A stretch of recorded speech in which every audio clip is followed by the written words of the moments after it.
But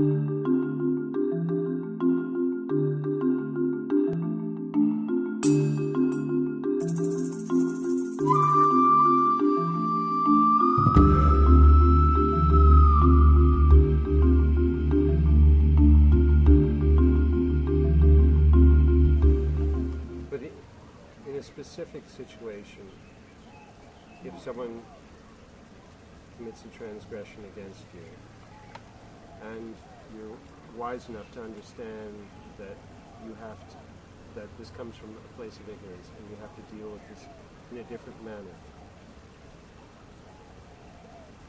then how do you reach out to that person? How do you treat them differently? How so many of us are afraid that if we don't respond, it'll be viewed as a sign of weakness, and that we invite further transgression against us. No, it's not weakness at all. I mean, let's go back again to Gandhi's life. In South Africa again, he was on numerous occasions beaten up by gangs of white youth and other people. And on each occasion, the police came and arrested the people and took them into prison. And they invited grandfather to file a case against them, lodge a complaint so that they could take legal action against them. And grandfather refused. He said, I don't want, because that's not going to teach them anything at all. That will only confirm their hate and prejudice, and they will go on living with that. I want them to learn a lesson.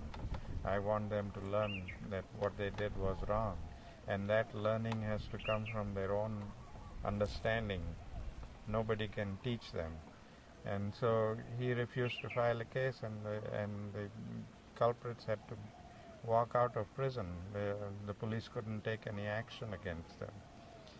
But 9 out of 10 of those guys who were let off from there began to think,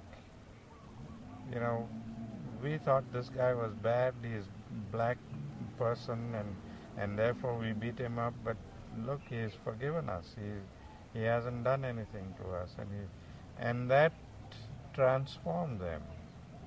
That little seed that grandfather was able to plant in them transformed them and made them think, and they eventually became his followers. So it is how you deal with this whole situation. He spoke to the police in front of those people, not behind their back or anything, in front of them.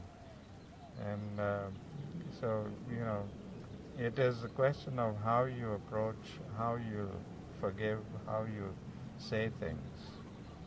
If you show your anger even if you are not willing to take any action against them, but you're very angry towards them, it won't spark that little, the kernel of wisdom in them to, make them think again. But by his approach, quiet, peaceful, forgiving approach, without any recriminations, was so powerful that it made them think.